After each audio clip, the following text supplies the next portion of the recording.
Time for the ride home in ENC.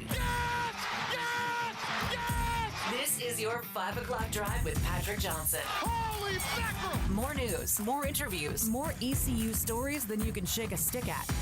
Hey, stop shaking that stick.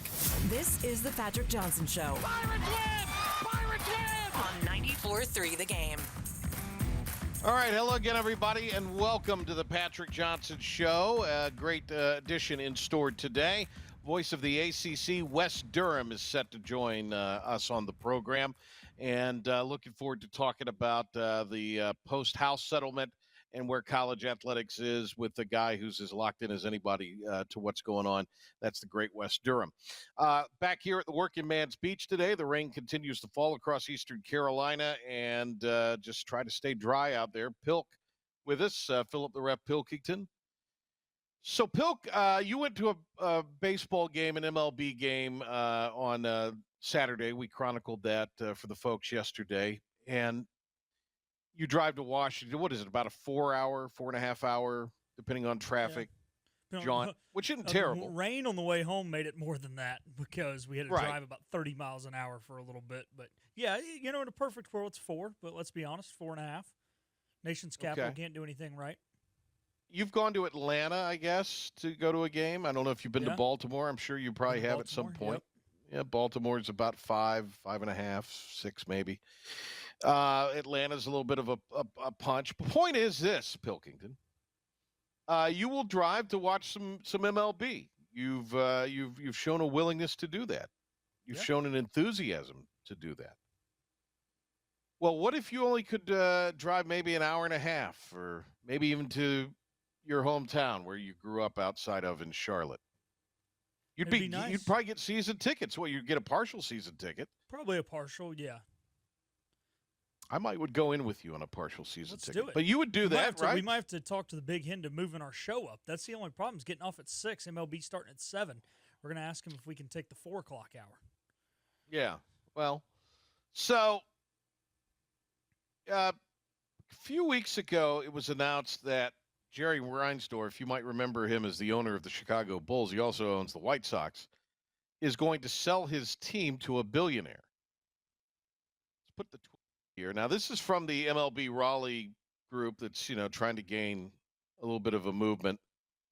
Did the sell of the White Sox just make Raleigh the front runner for MLB's East Coast expansion? Chicago White Sox have agreed to sell a majority stake to Justin Ishbia, who is the minority owner of the Nashville SC, which is a MLS franchise in Nashville, raising suspicion that they will eventually end up in Nashville, thus removing them from Ellipsis. And that would remove Nashville, if that were the case, from MLB. Now, I think this is a little bit of a speculative reach. I don't know if the White Sox are going to be leaving Chicago anytime soon. But obviously what I think this does do, if Ishba, and there's some details of this, Ishba's not going to have controlling stake, and he has to buy the team outright by a certain time, or it all goes back to Reinsdorf. I mean, there's a little bit of a complicated issue with this. But I think what that possibly does is it takes Ishba out of the running to maybe own a major league expansion team, which he has reportedly been keen on doing. And by buying the White Sox, he at least gets a team that maybe they're expansion-like. Maybe, as a Cubs fan, I like to take my shots at the Chi Sox. But does this really open the door for what's going on the East Coast? Because, again, baseball seemed like what they wanted to do first, Pilk, was let's settle our issues with the stadium in Oakland, or settle what we're going to do with Oakland. Let's settle what we're going to end up doing with the Rays. They were hell-bent on keeping a team in Florida, and the Rays had worked out a stadium deal. Well, then a couple of the hurricanes destroyed the park down there in St. Petersburg, or the Dome, and so they're playing at Steinbrenner Stadium there in the AAA facility. The A's, because of how all that was sort of badly handled, are playing in the Sacramento park, which I think they just should have gone to Sacramento anyway. It's the capital of California, would give you another team, or actually keep a team in the northern part of California, and you could have maintained some of your fan base from the A's. But they're going to move to Vegas, it would appear, eventually. Although I guess that's. Have they broken ground on that yet, Pilk? Do we know? That was I'm not sort of sure. the issue. So I know they've purchased the land. I don't know if any Okay. ground has actually been broken. But I guess the mayor came out not too long after they purchased it and said, "Don't come." Like, she doesn't want them there, but it doesn't make sense why you wouldn't want them there. It'd be great for the economy. They already said they would play every game at 7 Eastern, so it'd be 4 o'clock local time, so that people it would be more of a tourist attraction than a local Right. fan thing, and people would come in and they could still have time to go to dinner and go gambling or whatever. I kind of liked the idea. No, I think it's a great idea. If that's what they're going to do. Now, they're going to have a dome. Yeah, that was it. That's 'Cause 4 obvious. o'clock in Vegas on a Right. Tuesday afternoon in July is a little toasty. Going to be a little warm. It'll be a little warm. It's a dry heat, though, as you know. So 115 is 115, baby. It's a dry heat. But, I look at this and I think, how legitimate is Raleigh? Because all of a sudden there's a movement in Orlando, and there has been. The late Pat Williams, who founded the Magic, started this idea of let's bring a baseball team to Orlando. And I'm dumb enough to think it would actually succeed in Orlando, more so than St. Pete. So now all of a sudden that situation with what the Rays may or may not do and how willing is St. Petersburg to commit to rehabbing, a dump of a stadium when they were going to build one. So they got to have somewhere to play in the interim before, they were going to build the stadium. Well, that whole stadium deal's off the table now. So does moving to Orlando make sense? So that's a relocation piece. And again, now you got Ishbia, who's taken out of the equation potentially to lead any expansion efforts in Nashville. Now, doesn't mean that there's not any other business operation down there. And again, this is all just speculative. I haven't researched this to where I could tell you all the players involved in this whole thing. But, I've read enough about it. This is a topic that has fascinated me so much that it really interests me in trying to find, okay, where do all the pieces fit? And we've talked about this on the show before. 20, 25 years ago, there was discussion of putting an MLB franchise in the Triad area. You could have drawn Raleigh, you could have drawn Charlotte, Greensboro, Winston-Salem, but that never really materialized. That was being bandied about, and they were thinking they were going to put it somewhere around, where the interstates all kind of merged, but that became less in vogue, and those sort of Camden Yards-like downtown stadiums became more in vogue for Major League Baseball. And Salt Lake continues to be a player in this. Portland, although you hear that a little less so if you're talking West Coast expansion. But I think ultimately what happens with the A's, do they go to Sacramento? Obviously can't go back to Oakland. What's it going to be like going to Vegas? Because to me, that whole Vegas deal seems like a house of cards. Whereas it's Mother Nature that's intervened and perhaps has led to now the house of cards in Tampa after things had gotten kind of put back together. A deal had been done. It's a very interesting thing. And then you look at how poorly a lot of franchises are run. And I know you can't really point to, okay, until you have like a spending floor, not a cap, but a floor, baseball is going to have its problems. Pittsburgh is always going to be kind of small market like, right? Clearly, I was reading something this morning about how just poorly run the Rockies are as an organization. And what we're seeing now on the field has kind of come home to roost. Miami has never been that, in recent times, this great run franchise. But there's also just no interest in the product down there, unfortunately, in South Florida. So what to do, Pilk? Do you relocate? Do you expand? Is Raleigh a legitimate, viable? I think it is, because you could draw very easily from a lot of eastern North Carolina and certainly the Triad. I don't know how many Charlotte folks would make the trip, but I'm sure some would, especially on weekends. You know Charlotte better than I do. Where do you see it working? But I can make the argument for Raleigh because I lived there for the better part of about a 12-year out of 15-year period lived in Raleigh. So I could give you an idea of why I think it would work in Raleigh. I could also tell you why I don't think it would work. What do you think? My vote Raleigh over Charlotte is this. In Charlotte, college baseball is not really a big thing. Most people have an MLB team if they care about baseball. But what I've noticed since moving to the northern half of the state and the eastern half of the state is there's plenty of East Carolina fans, there's plenty of North Carolina fans, there's plenty of NC State fans that don't really have an MLB team. They say, oh, Gavin Williams is pitching, I'm going to watch the Guardians tonight. Right. Or, right. you know. Trey Turner is, yeah exactly. So, yeah. And look, I've got a lot of buddies around here that are that way, and they've said, look, if Raleigh gets an MLB team, that will be my team. I think there's people like that in Raleigh as well. Like I said, NC State and Carolina fans that believe that way. In Charlotte, I'm not saying it wouldn't hit because a lot of people go to Charlotte Knights games, but is it a lot like the Panthers where it's the opposing team's fans showing up? Most people in Charlotte are Sox, Yankees, Braves, Cardinals, Cubs, Giants, Dodgers. That's it. There's a few people maybe, oh, we're from Michigan, so we're Tigers fans, or we're from Ohio, so we're Cincinnati or Cleveland fans. But those 7 I named, those 6 kind of big-time teams as well as, or that are part of the big 3 rivalries, as well as the Braves, which is a national brand because of TBS, of course, are the teams that you see the fandom of in Charlotte. Yeah.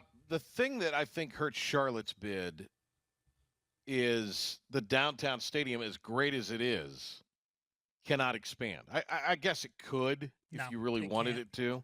It can expand left field, and that is it. Without closing major roads that would cause people to have a fit. Left field, you could add – there's a berm behind left field, and you could probably realistically add 3,000, 3,500 seats. They'd be packed in tight, and there wouldn't be much room for concessions or bathrooms there. You can't do anything in right, can't do anything behind the plate. Can't do anything immediately down the foul lines. Maybe left foul territory towards the end. You could add a couple hundred more seats, but still not much. So you're taking a stadium that's got, I don't even know how many seats. I'm not good at guesstimating stadium sizes. 10,000, 12,000. 10,000, 12,000. And you turn it into that plus 3,500, I think, at best. You can't. That won't work. It's not enough. That's not enough. And then you can't put it outside of Charlotte, because we've seen how poorly that worked with the Knights previously. No, nobody showed up. Yeah. That was in, what was it, in Fort Mill? Yeah. Your best in bet. Raleigh, yeah. I would say your best bet is finding a way to make, seriously, I know I'm biased because I'm from that area, but with the way the interstates run and the way there's food near and all that, to find a way to make Charlotte Motor Speedway a multi-purpose facility. If you could find a way, which I don't know if you could, because they talked about putting the Panthers there originally. If they could do that, I think that's the only way without being downtown that this thing would work. In Raleigh, you have that kind of South Glenwood area where they were talking about building an MLS stadium years ago. And again, I'm just spitballing is this kind of here mad a little bit. Down where the women's soccer team plays? Is that what you're talking about? The Wake Mid? No. That's out in Cary. That's a whole. No, I'm talking about south, out near 40. Okay. Kind of the south part of downtown. Gotcha. Where they were talking about building an MLS stadium and kind of this entertainment venue and that sort of thing. That's you have room there. Now there's a whole gentrification going on in the neighborhood, and that's gets some pushback in certain sectors, but that's been going on for a while. It's an improving area in a lot of ways, and that's really the only place for growth if you're going to have it anywhere in the city. Because everything else is, roadways and exits and, all these things that are amenities that you have living in bigger cities. Other than that, you got to put it somewhere else. Now, you'll hear the Raleigh MLB people, and we've tried for years to get them on to no avail, but you'll hear them talk about, well, what do you do with the Bulls?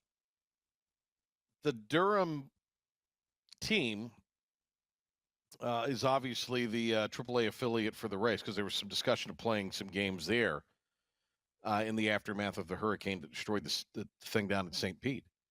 And you look at that, Pilk, and the biggest they're now putting out this thing. Well, how many major league teams have their AAA, within a X amount of mile distance? And there's actually a lot of AAA programs closer than the Bulls would be to a team in Raleigh, or in Raleigh proper, or what have you. Fascinating stuff. We'll see. That's kind of the latest, though. I thought that was an interesting. And again, I think that tweet's kind of speculative. I've not seen or read or heard anything anywhere of the White Sox wanting to move. But who knows? But I'll say this. I think, if that guy was a guy who was going to be behind expansion in Nashville, that all of a sudden has fallen by the boards. So to me, you got, if you're doing an East Coast expansion, you got Montreal still in the mix, I would think. This Orlando thing has seemed to gain some momentum. And I would say Charlotte or Raleigh. And I guess Nashville too. And then out west, it would seem Portland and Salt Lake. Yeah. And maybe Vegas, depending on what happens if the A's end up staying in Sacramento.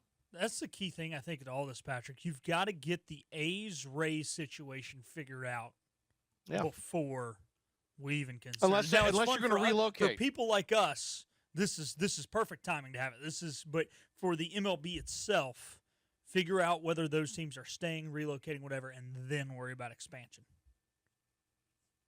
They want to be in Vegas, though. Everybody wants to be in Vegas now. I guess so. You got football there, got hockey there. NBA might be next. Yeah. I'm surprised that didn't happen yet. I am too. I really am. That's the one that you would think would happen, and it may very well. All right, love to talk expansion, and we love to talk things that are kind of hot stovey in nature or speculative in nature. We're at the time of year where we are talking about how all of this will apply in the House decision towards college athletics. We'll get the insight of the great Wes Durham, voice of the ACC network, and the Atlanta Falcons. Wes Durham back on the Patrick Johnson Show after this timeout. What a treat to welcome the voice of the ACC, voice of the Atlanta Falcons, the great Wes Durham, back to the Patrick Johnson Show as we say hello to him. Man, there's so much to talk about. Hi, Wes. How are you? Yeah, remember when we used to have an off season? Not anymore. It's interesting, and this goes on a lot in the NBA, but I think we're more interested now in some ways in the palace intrigue more than the action in a lot of these scenarios. I mean, look, we've made a little cottage industry of it here in the summer months. I mean, it's the speculation, it's what may happen, it's what may not happen, and when we find out when we get when we get the rulings like the House ruling, it's really not all that exciting. It's just lawyers making money. Yeah, well, a lot of billable hours, no question. I mean, a lot of people have gotten very wealthy on this, and most of them have legal degrees, right? I think the most interesting part, long-term, Patrick, is going to be the revelation of how colleges and universities handle this decision.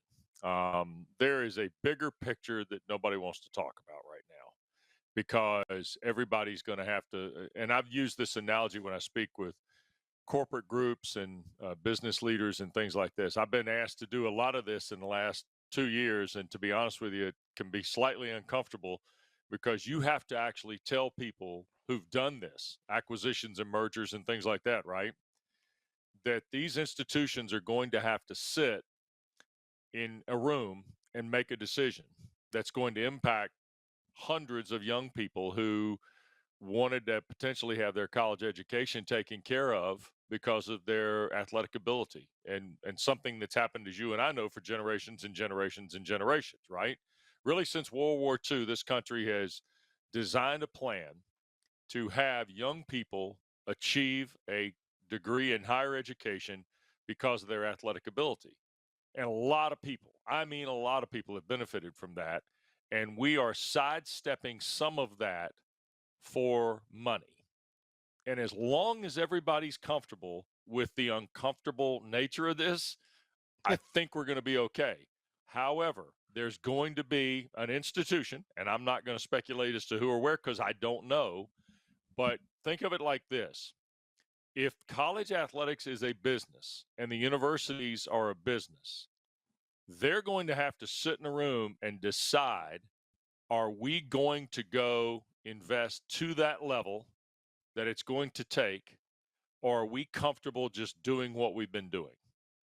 And that is a financial decision and an impactful decision, as you and I know from being on campuses a lot, of how those institutions operate from an alumni development perspective, research, grant, all of it is going to be impacted by that decision that unfortunately a president and chancellor probably, at least in my opinion, could have prevented. And now they're going to have to make a decision. Are we going to, quote, soldier on in the new world of college athletics? Wes Durham is with us here on the Patrick Johnson Show today. All right, so when you look at what you're talking about, these decisions being made, it's fascinating because you have different commissioners of these P4, Sure. and to a degree, we talked to Tim Pernetti the other week. Oh wow, I bet he was interesting. Yeah. He's very insightful, I think. No, Tim was fabulous. We had him on, and I think is doing legitimately good things with the American. You have the Big East as well. Sure. So there's a handful of conferences that might be able, in some level, to either they believe or they can participate at varying degrees. There's going to be a tippy top. There's going to be a very, very lonely, cold basement. With all of that said, you then have to get the presidents of the ADs on board. And to me, that's what's fascinating in all this. It's just the different agendas in the conference, be it the SEC. The SEC, to me, seems the most aligned. Maybe the Big Ten after that, but there also seems like there could be, some stragglers there. But the ACC, I think, is a great example of this, Wes, that there are vastly, there are 18 different agendas in that conference. Yep. Correct. And I think that's the part you're hitting on, the exact sweet spot that I've tried to pass along to. Like yesterday, I was at an event where I was with some people who were in the car industry. Okay. And I said, imagine if you could only sell either your highest line automotive vehicle or your lowest line. There's no middle ground anymore. Right. Yeah. And they went, what do you mean? I said, well, you either take this high-end luxury car you have or the bottom of the line car. There is no middle ground anymore. And they're like, I haven't looked at it like that. I said, nobody does, because they don't think of college athletics this way. And now college athletics is having to be portrayed in the light, as you well know, of, in some cases, publicly held companies, right? In other ways, small businesses that have operated in maybe a regional base in a very effective fashion for a long, long time. And every once in a while, if you take the business analogy, created a product that has competed at a national level. Okay. Think of it like, you're the University of Connecticut.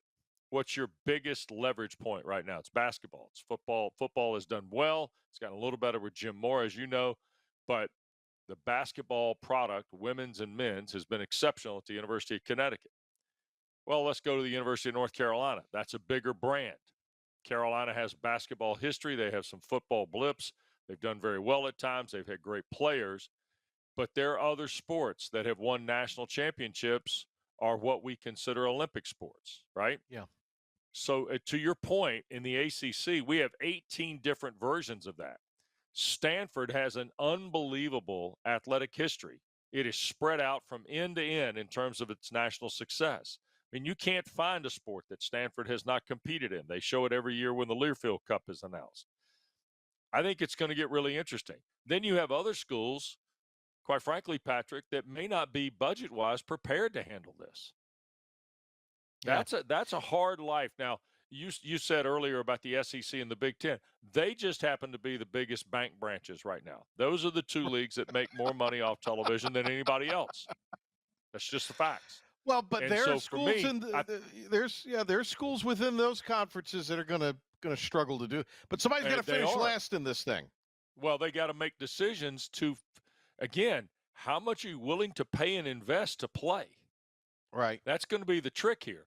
And I think we also have to, and this is a dangerous analogy, but I use it anyway. Think of it as a pie, okay?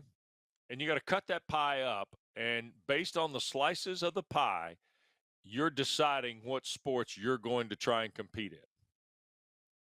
Wow. And Yeah. somebody has to make I'll give you a transaction that occurred. Now, I don't know the details of this. I just saw it happen.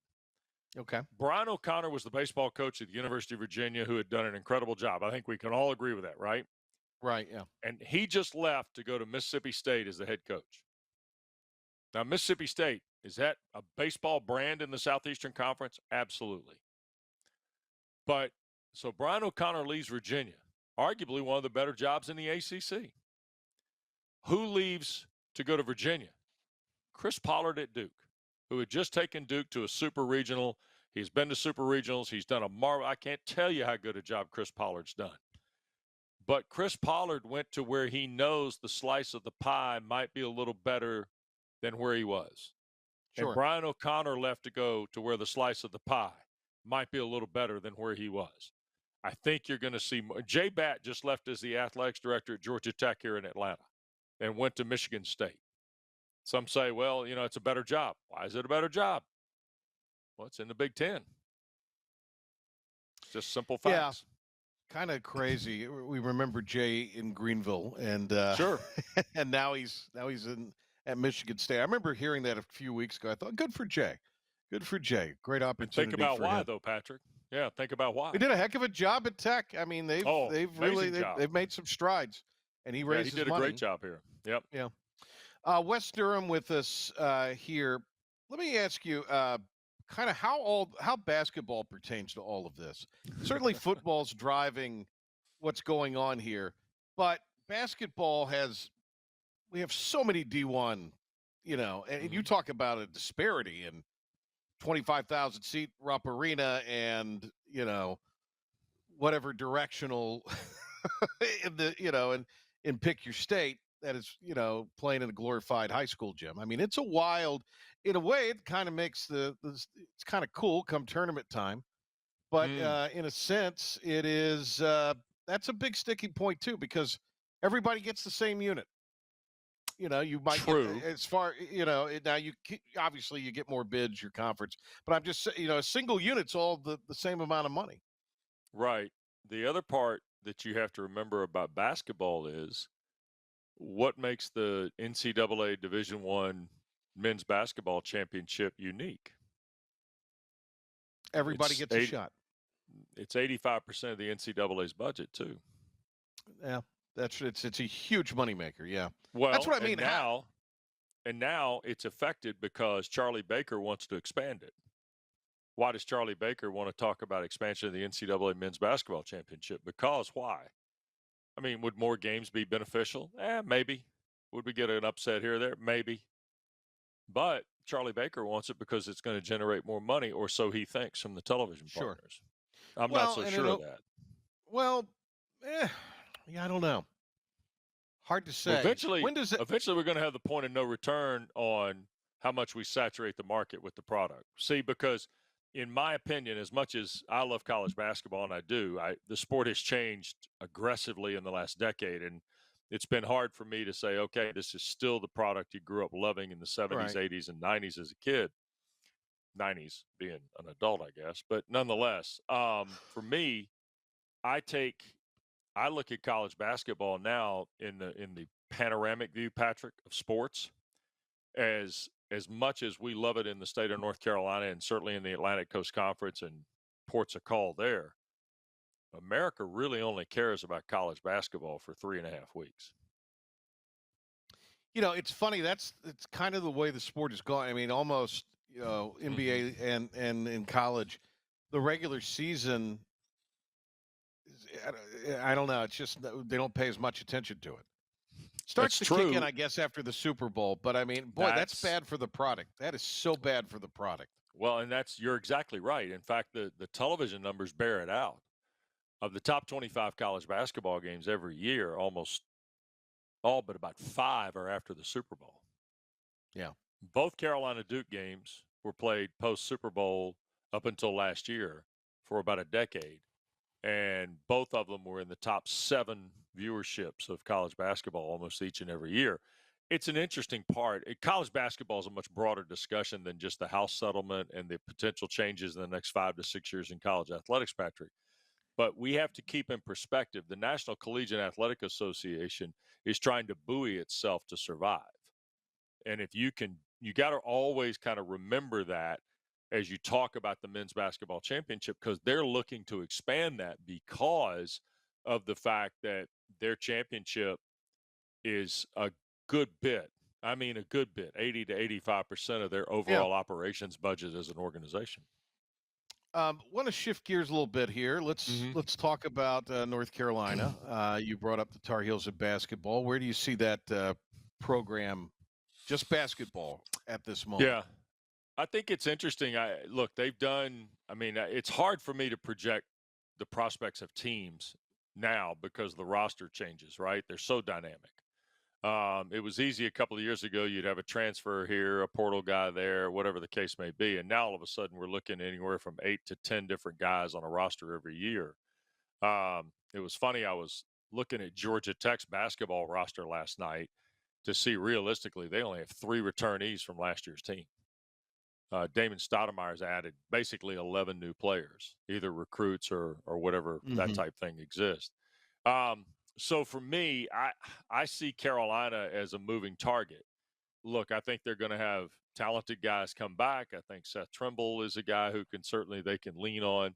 I'm excited to see Henry Vieser play, the kid from Arizona. Some of the other young folks that have come into that program, though, I'm not real sure about, to be honest. And I'm as curious as anyone to see how Hubert and his staff blend these guys. There's been a lot of focus on Carolina and what they haven't been. And now I think it feels like they have turned a corner in terms of the new way of operating in college basketball, and now they're going to try and be competitive in it. Jaden Young is a kid I would say keep an eye on. He's a kid who I think grew up in your area, went to Greensboro Day School, played for Freddie Johnson, who's the winningest basketball coach in North Carolina history at the high school level to Greensboro Day School. Then he started his career at Virginia Tech. He was in the portal at the end of last year, Patrick, and was going to leave at the end of the semester and transfer to High Point and be a part of the Panthers program, which won the Big South last year. And then all of a sudden they had a coaching change, and now Jaden Young has gone to Carolina. I think he's a terrific scorer. I think he's a very good player. Not that he was misused by Mike Young. It just never kind of clicked. And I think Jaden Young's going to be an interesting kid to follow at Chapel Hill next winter for sure. NC State hires Will Wade. Yeah, that's a different story. This is going to be fun, I think. This is going to be interesting to watch. Because Will Wade doesn't care about Roy Williams or Dean Smith or Mike Krzyzewski. Doesn't give a tinker's damn about any of that. Nope, does not. And the thing you like about Will Wade is just the way, look, he's going to come in and he's going to be, I wouldn't say controversial. What he's going to be is he's going to be entertaining. Now, if he's your coach, you're going to love him. If he's not your coach, you're probably going to hate him.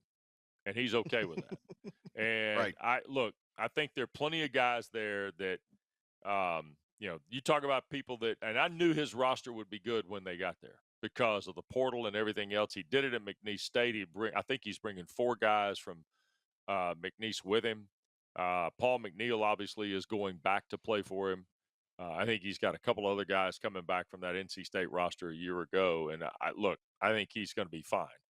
But NC State's going to start out, and they're going to be a ticket you'll want because they'll be exciting. His style of play, when he was at VCU, and I had a couple of his games then on television, Patrick, I was excited about kind of where he was going. Now, did he make some bad decisions at LSU? Yeah, ones that at the time were not, within the rule book. Yeah, but I mean, he went back to McNeese and showed you he can still coach and still develop teams. And I think he'll do a terrific job in Raleigh. I'm excited for triangle basketball. I'm excited for ACC basketball if you want to go the Big Four route, because I think Steve Forbes is a terrific coach at Wake Forest. Just been besieged with bad luck the last 3 years. Some of it their own doing, some of it just, happenstance.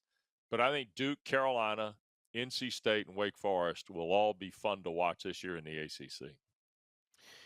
Big thing, Will Wade. He brought Aricon with him. That's the big transfer. Is Aricon. All right, Wes Durham here with us. A month ago, the biggest story in sports and pop culture: Bill Belichick. It's cooled. It's only going to pick up here in a little bit. So just what is your observation on all of this? That they're probably excited for football to start.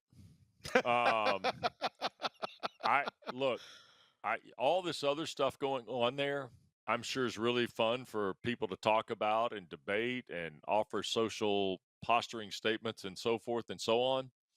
That guy's there to do one thing. He's there to coach football. He's there to win games. North Carolina is, it's funny when they hired Bill Belichick. I thought of a story I told my dad that when Carolina hired Butch Davis, and we all know how that ended, Patrick. But when Carolina hired Butch Davis as the football coach, I said, "You talk about making splashes. Well, you guys just cannonballed into the deep end of the pool, right?" And now Bill Belichick, I mean, they've emptied the pool. You cannonballed about 30 people into the deep end, and you drain the pool dry. I mean, you're talking about arguably one of the greatest coaches in the sport at any level. And I think it's going to be really interesting to watch. They are, I think he said something last week. I saw the press offer last week that he had, Patrick, and I watched it and I thought to myself, you know what? While some of this is still the Foxborough Chronicles of Belichick and a presser, other parts of it were really fascinating because I thought he was an encouraging statement for Carolina fans when he said these kids work very hard. They've been willing learners. They've been no problem at all. They're early to the facility. They go through individuals. They study film. They have been very coachable. I mean, to me, without knowing kind of who's where and what right now, that's a pretty good statement about a program. But when you think about it, if I'm a young person, 17 to 22 years old, why wouldn't I want to be there with Bill Belichick? Why wouldn't I want to learn whatever the Carolina version of the Patriot way is? Because the guy oozes success. No matter how it happened, he oozes success. Now, I know he had terrific players and great chemistry and all that stuff at New England, but you know what? I like his staff. I think Freddie Kitchens is a pretty solid hire at offensive coordinator.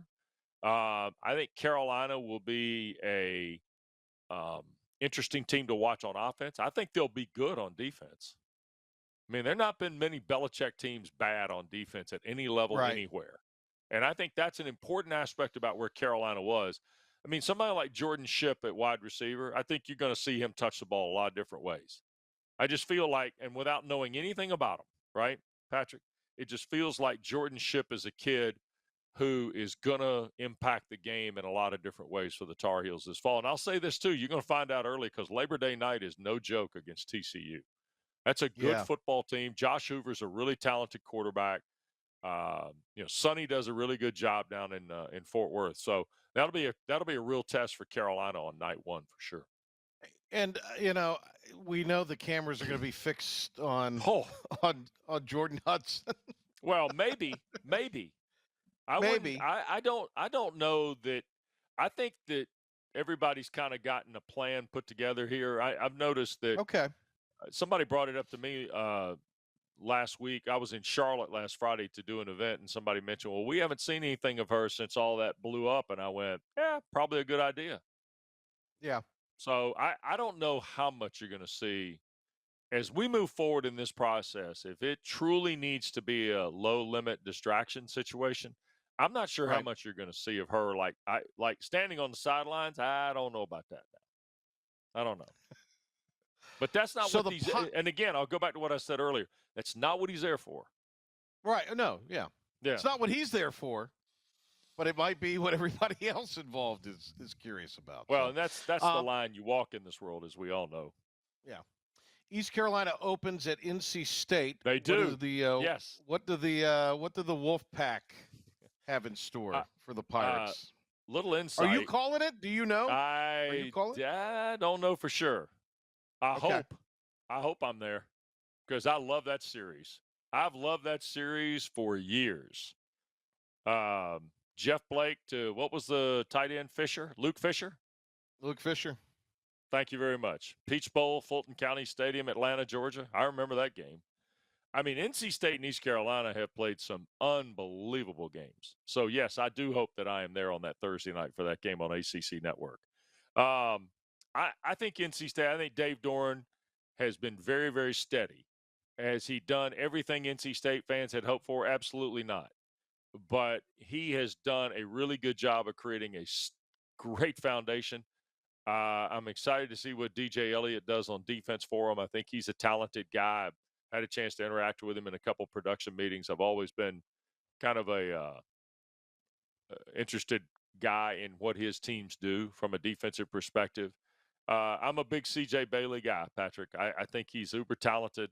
I think it's going to be really, really interesting to watch NC State develop. Hollywood Smothers turned in, I think, a guy who was thought of as an also add to what Jordan Waters was going to be last year. And I thought Hollywood Smothers turned into being a terrific player for them last year. Mm-hmm. And it's going to be really interesting. They are a lot better in the offensive line than I think people thought they were going to be. And I'm encouraged to see where they are. I think the tight end situation there is pretty solid. Their wide receiver situation is really good. NC State's going to be a handful. And again, look, ECU's been through the transition. They came out of it smelling beautifully last year, right? Won the bowl game against the Wolfpack. Strong finish to the regular season after the change was made. I know the Pirate faithful got to feel pretty good about where they are. That's why it's such a great game in week one, to be honest with you. Hey, Wes, hit them straight this summer. Been trying hard, my man. I've been getting a lot of work. This is I will tell you this is the only time in the last nearly 5 months, this is the only time, well, it's longer than that, actually. The last 6 months, this is the only time I've been home longer than 8 days. Oh, wow. So pretty excited. There you go. Yeah. Pretty excited. All right. Well, thank you. I appreciate you giving us a few minutes of your time. We'll talk to you real soon. Patrick, look forward to it. Have a great summer, okay?